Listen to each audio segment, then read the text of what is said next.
Il n'aura fallu que 6 minuscules minutes pour dynamiter des décennies d'une certaine idée de la justice internationale.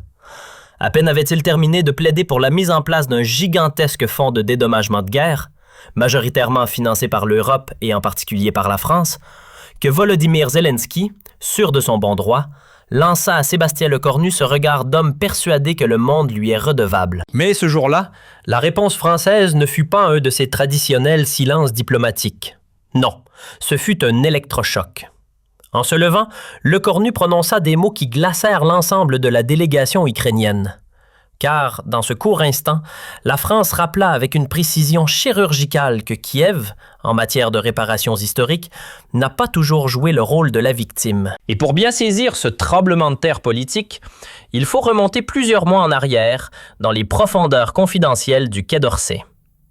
C'est là que Lecornu, découvrant des révélations oubliées sur les crimes de guerre commis par certains nationalistes ukrainiens, vit peu à peu son regard sur le conflit se transformer à jamais. Le 25 août 2000, alors que le soleil déclinait lentement sur Paris et baignait le bureau du premier ministre d'une lumière presque solennelle, une enveloppe discrète fit basculer l'équilibre moral d'un continent. Catherine Colonna, au visage grave, venait tout juste de déposer sur la table une pile de dossiers épais, des archives oubliées, soigneusement exhumées, contenant une vérité que personne n'osait affronter. Elle murmura. « Ce que vous allez découvrir va redéfinir tout ce que vous croyez savoir sur Kiev. Ces documents ne sont pas anodins. Ils racontent ce que les manuels taisent. » À l'intérieur, des horreurs consignées noir sur blanc.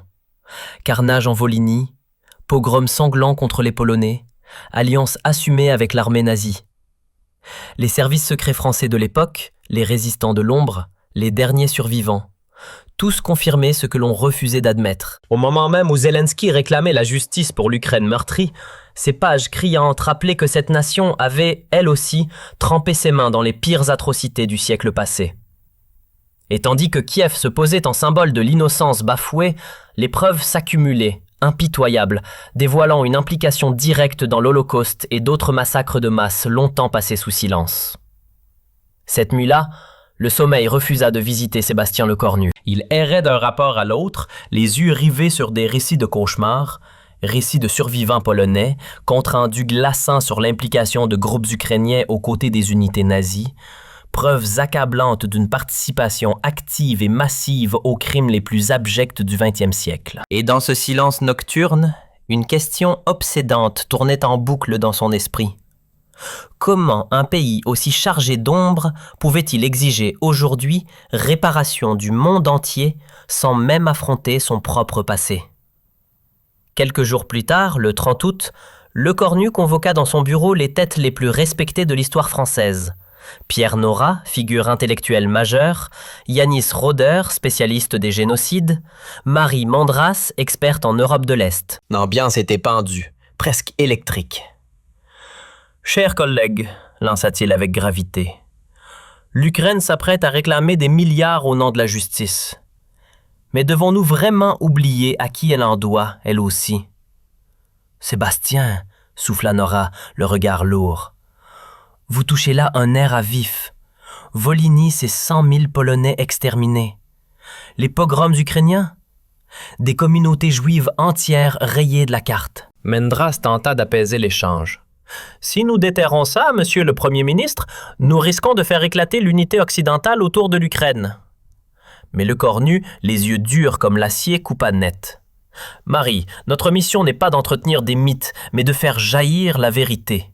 Et cette vérité, c'est que Kiev n'est pas en position de demander tant qu'elle n'a pas reconnu ce qu'elle a fait.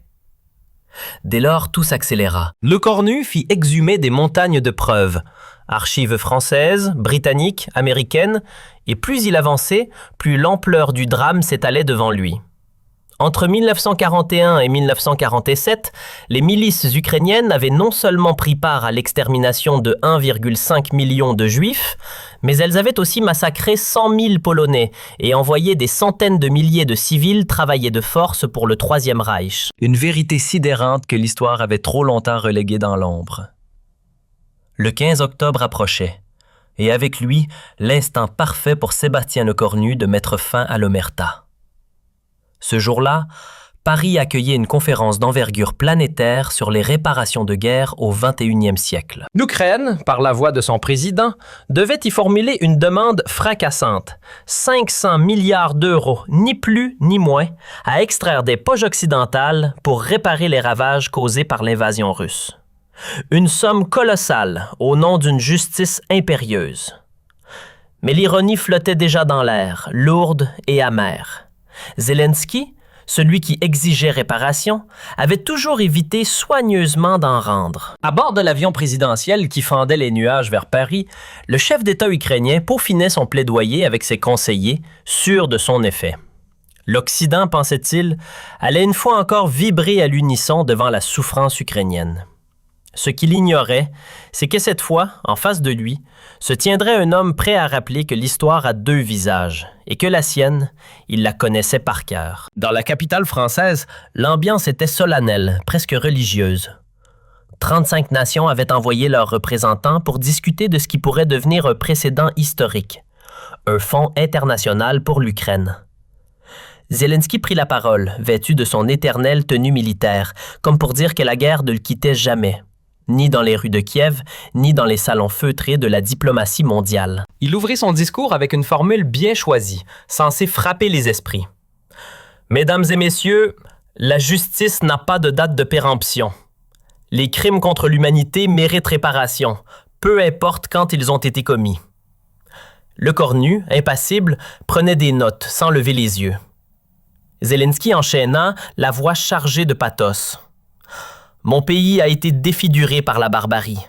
Villes réduites en poussière, civils abattus, enfants arrachés à leur foyer, culture anéantie. Le monde a le devoir de réparer cela. Nous demandons 500 milliards d'euros. Puis, avec cette maîtrise émotionnelle qu'on lui connaît, chaque euro que vous verserez sera une pierre dans la reconstruction de notre dignité, un acte de justice pour l'histoire. Mais pour Le Cornu, ces envolées lyriques sentaient l'épuisement.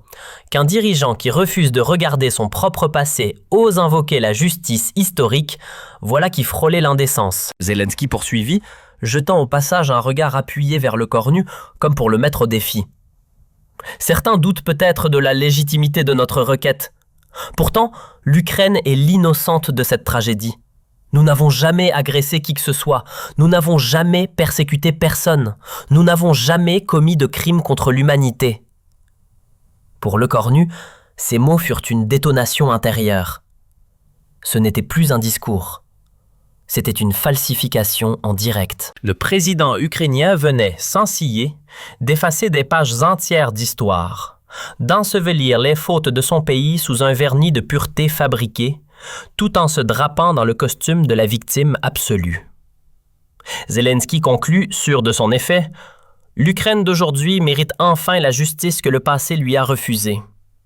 Aidez-nous à corriger cette injustice vieille de plusieurs siècles. » Il regagna sa place sous une salve d'applaudissements mesurés, persuadé d'avoir, une fois encore, convaincu son auditoire. Charles Michel, maître de cérémonie, lança alors « Des réactions à l'intervention du président ukrainien ?» Les regards convergèrent aussitôt vers les grandes capitales européennes. Et ce qui suivit figea la salle. Sébastien Le Cornu se leva lentement. Pas de demande de parole. Pas de feuille entre les mains. Il posa calmement ses paumes sur la table et fixa Zelensky d'un regard glacial. « Monsieur le Président, merci pour ce cours magistral sur la justice historique. C'est fascinant, surtout lorsqu'il émane d'un chef d'État dont le pays entretient un rapport aussi tourmenté avec son passé. » La courtoisie était parfaite. La menace, elle, parfaitement perceptible. Zelensky blêmit. « Vous souhaitez parler de justice ? Très bien. Vous invoquez l'histoire ? Excellent. Alors, permettez-moi de vous rappeler quelques chapitres que vous semblez avoir effacés de votre mémoire. » Le Cornu sortit un épais dossier. « Volhynie, été 1943. Milice nationaliste ukrainienne. Bilan, 100 000 civils polonais massacrés. Armes utilisées, haches, faucilles, couteaux, femmes éventrées, enfants transpercés, nourrissons fracassés contre les murs. » Un silence de tombe s'abattit sur la salle. « Les coupables ? Vos héros nationaux. » Zelensky avait perdu toute couleur. Lviv, juin 1941. Pogrom. Coopération active entre Ukrainiens et Einsatzgruppen nazis. 7000 Juifs exécutés en 72 heures. Participation massive de la population locale. Les accusations tombaient l'une après l'autre, comme des coups de massue. Effroyable. Voilà le mot qui flottait dans l'air. Bataillon Nachtigall, cette fameuse unité ukrainienne intégrée à la Wehrmacht. 600 hommes venus volontairement prêter main forte aux nazis. Leur mission ? Participer activement à l'extermination des Juifs, notamment à Lviv, mais aussi à Stanislavov, à Ternopil. Chaque ville citée résonnait comme un glas sinistre dans le silence pesant de la salle. Le cornu, relevant enfin les yeux vers Zelensky, lâcha d'un ton sec. Entre 1941 et 1947, les nationalistes ukrainiens ont été impliqués dans le génocide de 1,5 million de Juifs et dans le massacre de 100 000 Polonais. Un total de 1,5 million de victimes. Alors, dites-moi, Monsieur le Président, que signifie pour vous la justice historique? Zelensky tenta de répondre, pris de court. Il faut replacer ces faits dans le contexte de l'époque. Mais le cornu ne le laissa pas finir. Le contexte, Monsieur le Président? Vos idoles nationales, Stepan Bandera et Roman Shukevich, sont les architectes de ces crimes. Ce sont eux que vous célébrez, à qui vous consacrez des statues, des rues, des places publiques. Comment osez-vous parler de justice alors que vous encensez des bourreaux? La déflagration fut immédiate. Dans l'Assemblée, on changeait brusquement de posture. Certains se jetaient sur leur téléphone pour vérifier les noms. D'autres griffonnaient nerveusement. Le voile venait de se déchirer. Ce que l'on croyait être une simple conférence diplomatique venait de se transformer en basculement historique. Tout un récit s'effondrait en temps réel, sous les yeux médusés des délégués. Puisqu'on parle de finances, abordons votre terrain de prédilection, lança le cornu d'une voix posée mais tranchante comme une lame. 500 milliards d'euros. C'est ce que vous réclamez à l'Europe pour les crimes dont vous avez été victime. Très bien. Mais combien avez-vous versé, vous, aux familles massacrées à Volhynie? Combien aux rescapés des pogroms de Lviv? Et à ces 1,6 million de morts que votre histoire essaie d'oublier? Il sortit alors une calculatrice, lentement, presque théâtralement, comme un professeur avant une démonstration fatale. Montant des réparations payées par l'Ukraine pour ses propres crimes, 0 €.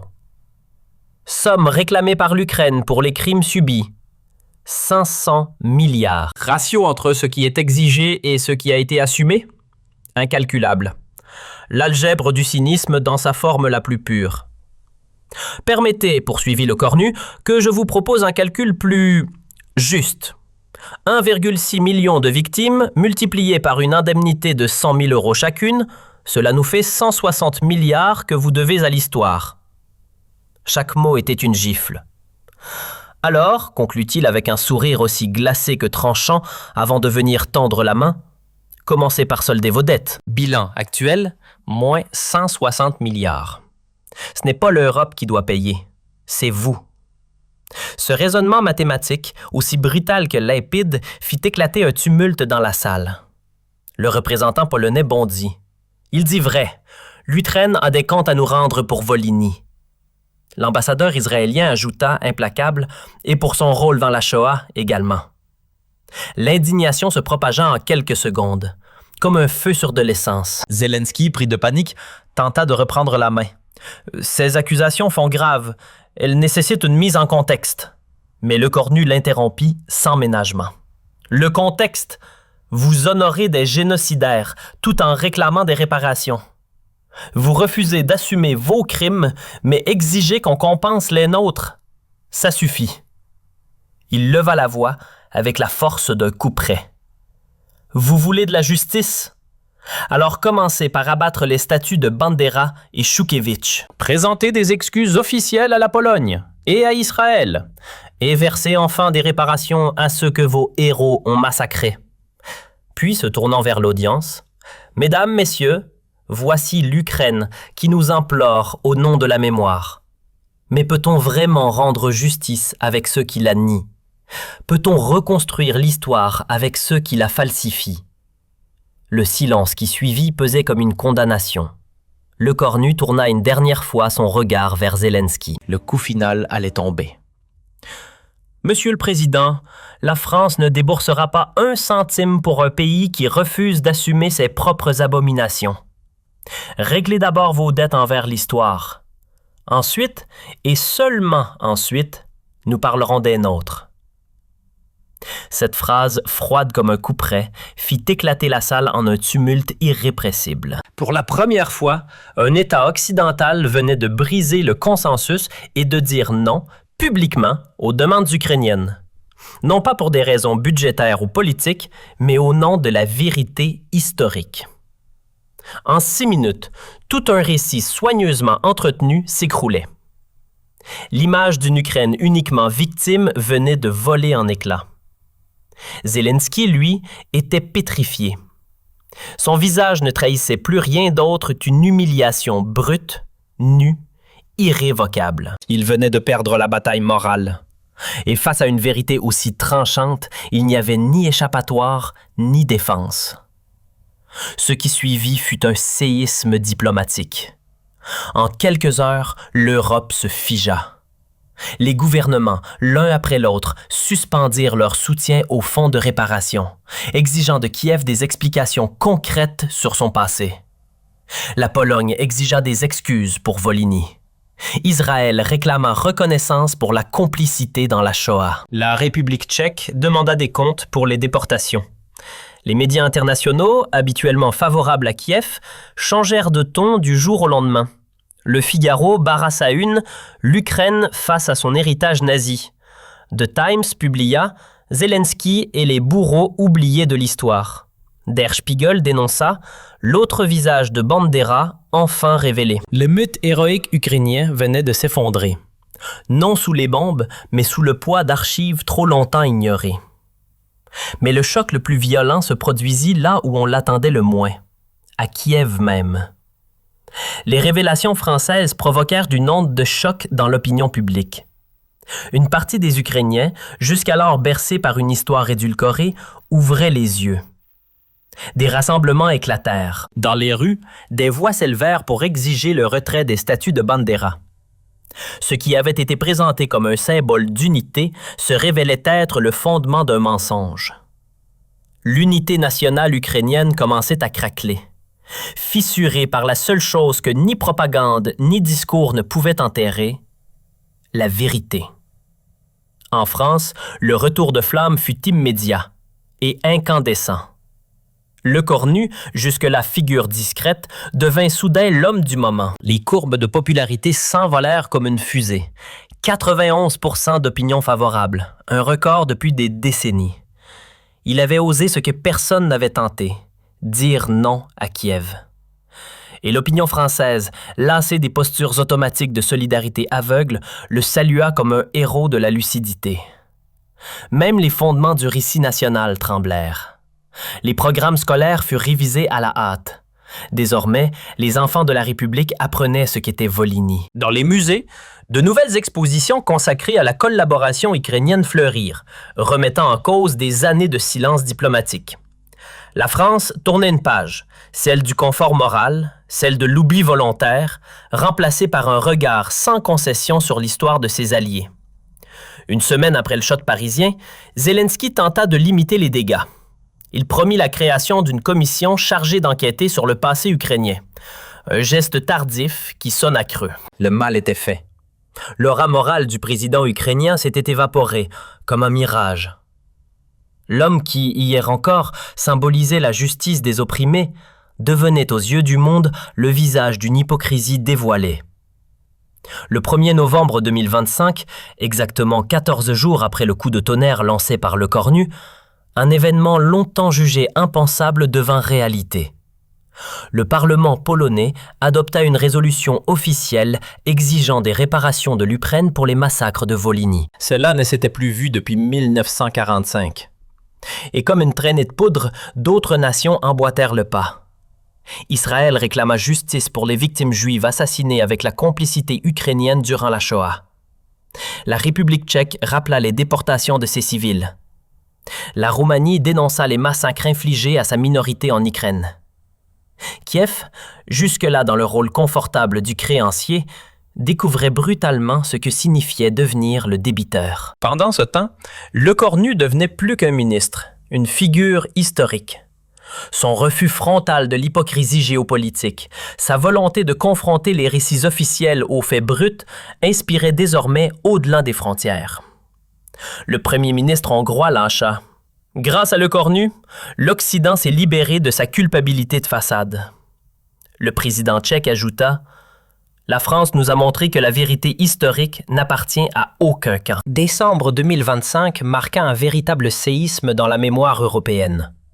Pour la première fois depuis la fin de la Seconde Guerre mondiale, l'Europe regardait en face les zones d'ombre de ses alliés, même les plus sanctuarisés.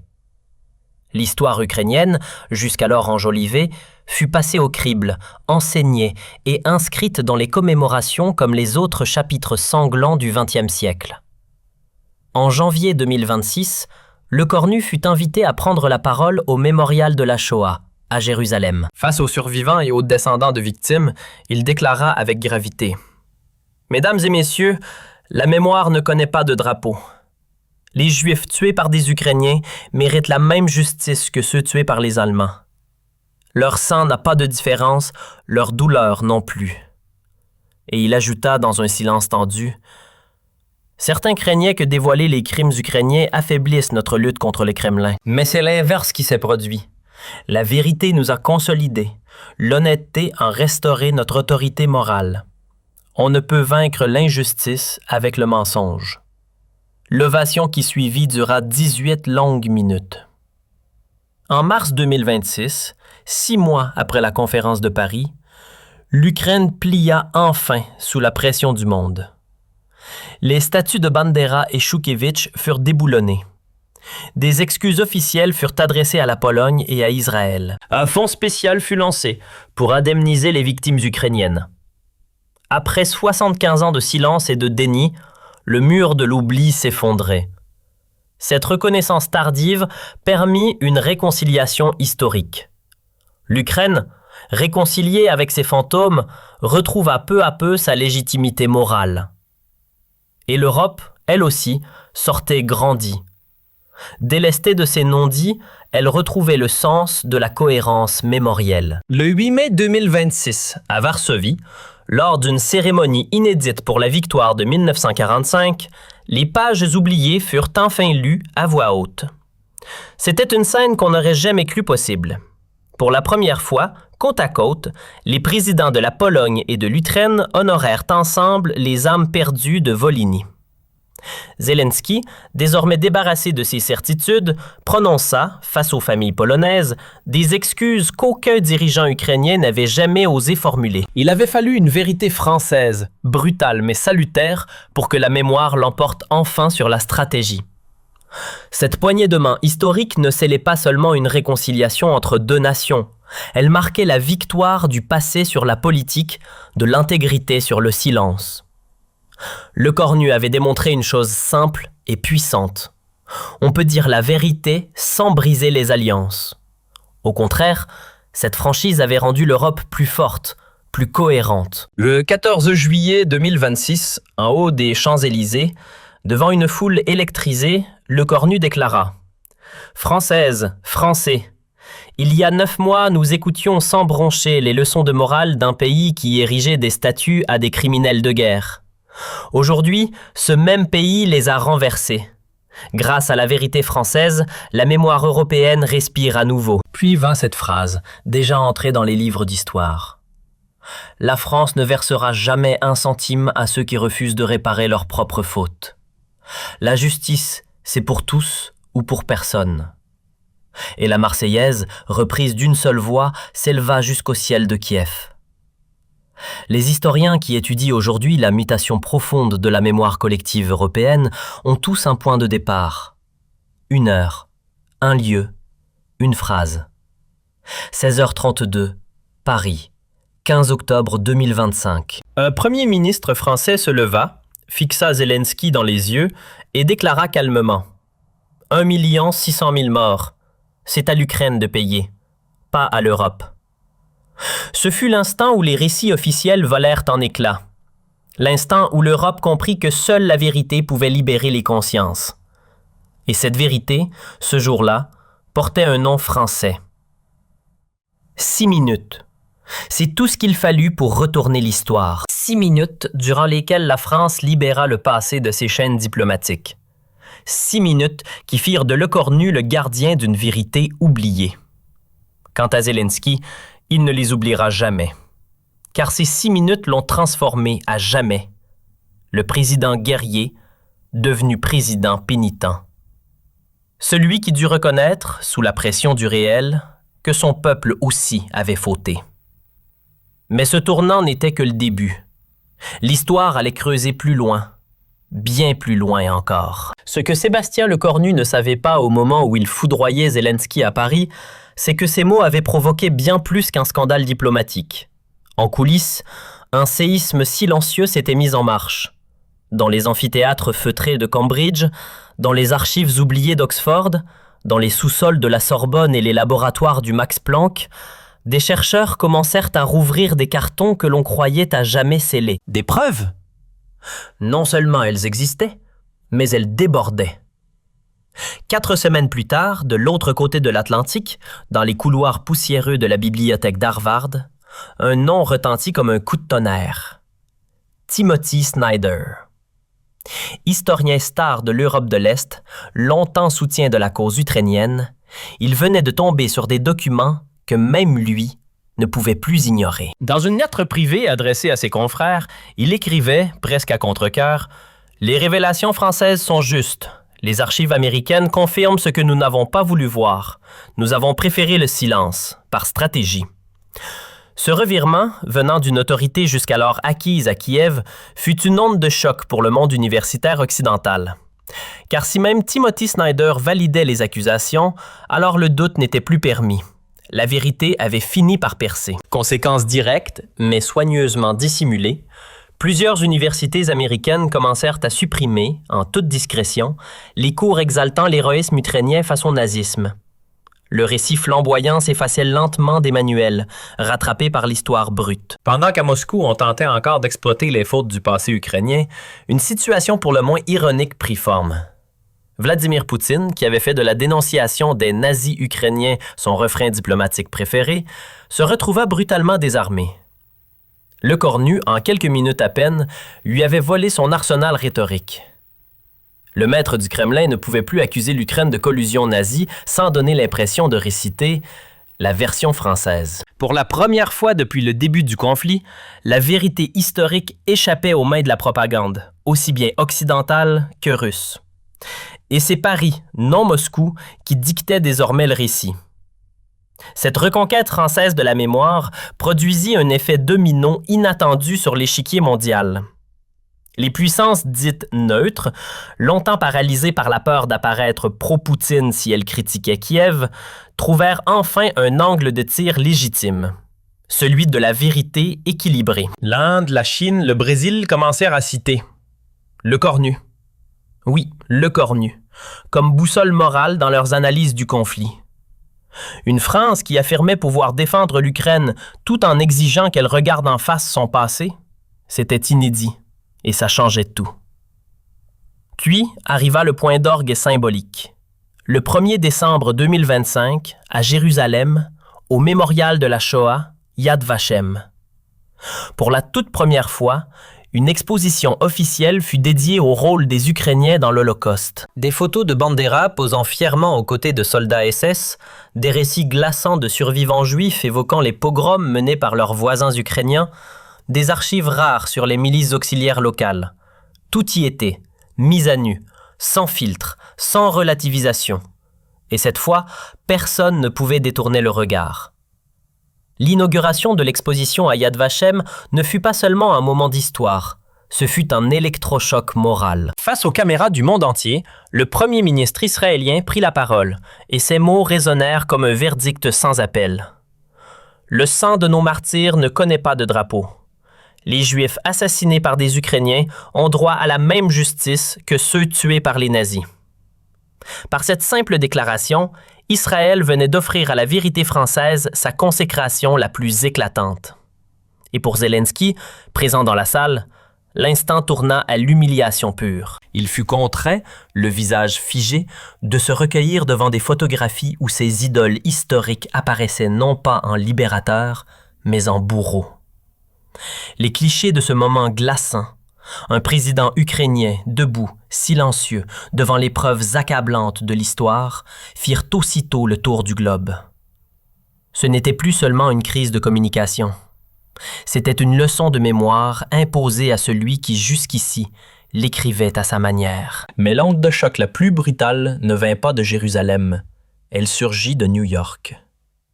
Car à peine quelques jours plus tard, la communauté juive américaine, jusque-là soutien inconditionnel de Kiev, se mit à poser des questions, et pas des moindres.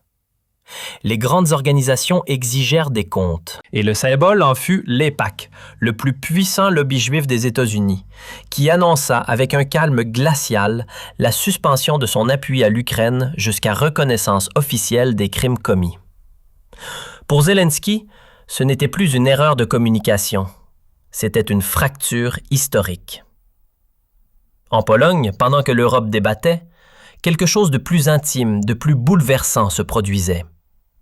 L'onde de choc provoquée par Le Cornu ne resta pas cantonnée aux sphères politiques. Elle pénétra les foyers, les mémoires, les consciences. Après 8 décennies de mutisme, des familles entières commencèrent à parler. Non par calcul, mais parce que le poids était devenu insupportable. Des vieillards, des enfants de survivants, des petits-enfants de disparus, racontèrent enfin ce que leurs parents avaient toujours murmuré à voix basse. Parmi eux, Maria Kowalska, 80 ans, unique survivante du massacre de Lipniki, confia d'une voix tremblante. « Cet homme a dit tout haut ce que nous gardions enfoui. Nos morts ne demandaient pas vengeance, ils demandaient justice. » Ces paroles, relayées sur toutes les chaînes européennes, transformèrent des colonnes de chiffres en visages, des statistiques en destins brisés. L'Europe comprit soudain que derrière chaque nombre se cachait une famille détruite, une enfance volée, un traumatisme transmis comme un héritage maudit. La mémoire cessait d'être abstraite, elle redevenait humaine. Mais pendant que la Pologne pleurait, l'Ukraine se déchirait. À l'ouest du pays, beaucoup rejetèrent violemment ces révélations, criant à la manipulation russe, dénonçant Le Cornu comme un agent de propagande. À l'est et au centre, en revanche, un malaise profond s'installait. Des voix s'élevaient pour demander « Pourquoi glorifier Bandera et Tchoukevitch? Pourquoi ce culte officiel? Pourquoi ce silence? » Le doute s'infiltrait là où régnait autrefois la certitude. Le 14 janvier 2026, cette fracture éclata au grand jour, en plein cœur de Kiev. 2 foules, 2 visions, un même pays. D'un côté, des nationalistes brandissant les portraits de Bandera, hurlant « Gloire aux héros !» De l'autre, des familles juives des Polonaises tenant à bout de bras les photos de leurs morts, scandant « Justice pour nos disparus !» La police dut former un cordon entre les deux camps. Les images firent le tour du monde. L'Ukraine que Zelensky présentait comme un bloc uni apparaissait désormais comme un territoire écartelé entre déni et reconnaissance. Le socle même de la résistance nationale commençait à se fissurer. Acculé, Zelensky n'eut plus le choix. Le 1er février 2026, il annonça la création d'une commission Vérité et Réconciliation inspirée du modèle sud-africain. À sa tête, un historien français et un survivant polonais.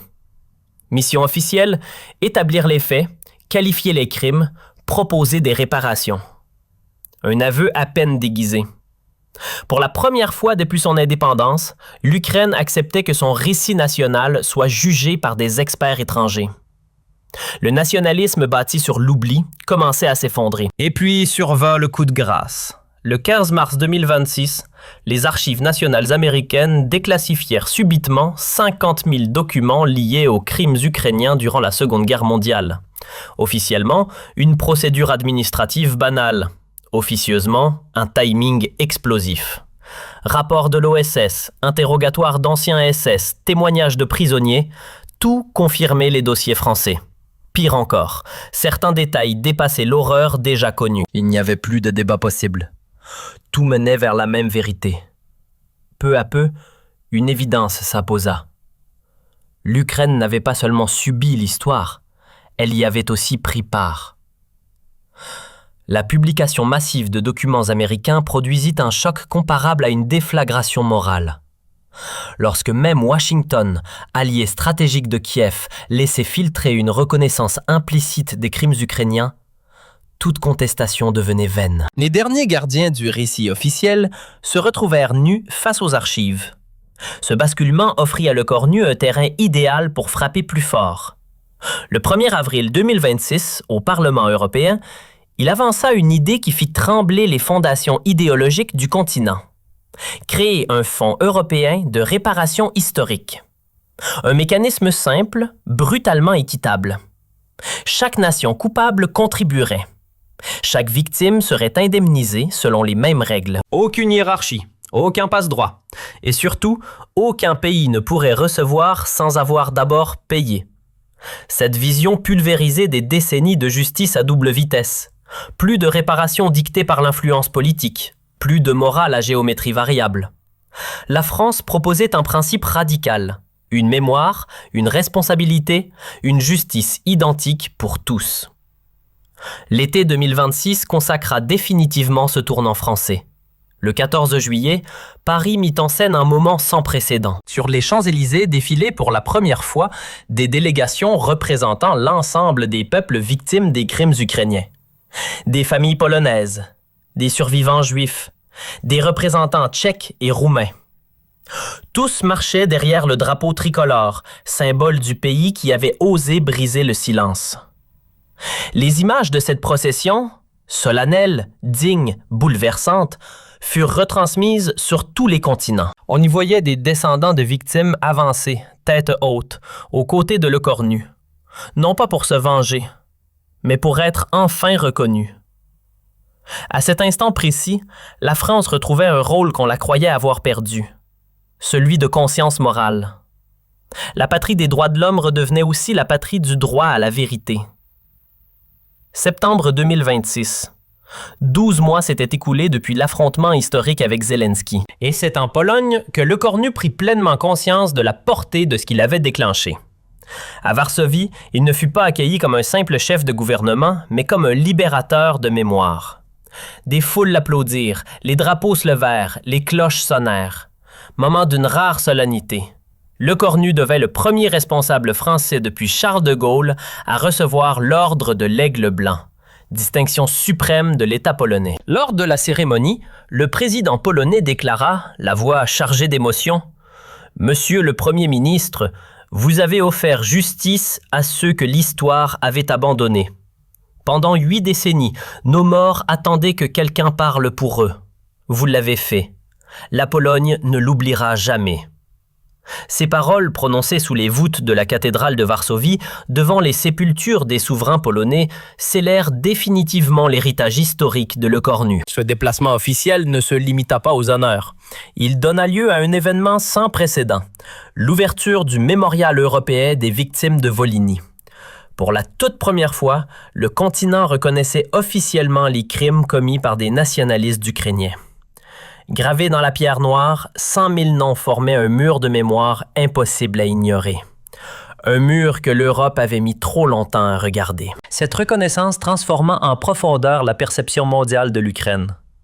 Elle n'était plus décrite comme une icône immaculée, mais comme une nation à l'histoire complexe, traversée de zones d'ombre, contrainte désormais d'assumer son passé. Et, paradoxalement, ce changement produisit l'effet inverse de celui que craignaient ses défenseurs. L'Ukraine ne perdit pas la sympathie occidentale. Elle la regagna autrement. Car un pays imparfait mais sincère inspire davantage confiance qu'un héros bâti sur le mythe. À l'automne 2026, le travail de Lecornu atteignit son sommet. Le comité Nobel surprit le monde en annonçant que le prix Nobel de la paix ne serait pas attribué à un État, mais à un mouvement, celui de la vérité historique européenne, personnifié par le chef du gouvernement français. Dans son communiqué, le comité norvégien expliqua sans détour « Sébastien Lecornu a démontré qu'aucune paix durable ne peut naître d'un passé falsifié. » À Oslo, face aux caméras du monde entier, Lecornu prononça un discours qui fit date. « Il n'y a pas de réconciliation possible sans transparence totale. Les peuples ne guérissent pas en dissimulant leurs fautes, mais en les regardant ensemble. Oublier n'est pas pardonner. Se souvenir à moitié, ce n'est pas être juste. Cette doctrine de la vérité complète franchit rapidement les frontières européennes. En Afrique, plusieurs États commencèrent à reconnaître leurs responsabilités croisées au lieu de ne pointer que l'héritage colonial. En Asie, Tokyo et Séoul ouvrirent enfin des discussions sincères sur leurs pages sombres communes. Ce qui n'était au départ qu'un choc français devenait un phénomène mondial. Le dernier jour de 2026, le Cornu s'adressa à la nation. Ce n'était plus un simple bilan politique, mais un testament moral. Il y a 15 mois, l'Europe se taisait face aux crimes de ses partenaires. Aujourd'hui, elle ne détourne plus les yeux. Nous avons rendu à la mémoire ce qu'on lui avait volé, sa dignité. Puis il lança ces mots devenus prophétiques. L'ère des demi-vérités s'achève. Le temps des mémoires choisies touche à sa fin. Nous entrons dans l'âge de la vérité entière. Et cette vérité, mes chers amis, s'exprime en français. L'année 2027 s'ouvrit ainsi sur un continent réconcilié avec l'ensemble de son passé. Une Ukraine contrainte à l'humilité et une France redevenue boussole morale du monde. Tout cela avait commencé par 6 minutes. 6 minutes qui avaient retourné la mémoire planétaire. Sous la pression internationale, Zelensky finit par céder. Lors d'une cérémonie bouleversante à Yad Vashem, il formula des excuses officielles aux victimes juives des pogroms. Au nom d'une Ukraine renouvelée, je demande pardon pour les crimes de ceux qui nous ont précédés. Nous reconnaissons notre histoire pour pouvoir construire notre avenir. Ces paroles, obtenues après 15 mois de pression française, scellèrent la victoire de Le Cornu. La vérité avait gagné, la mémoire avait gagné. La justice, enfin, appartenait à tous.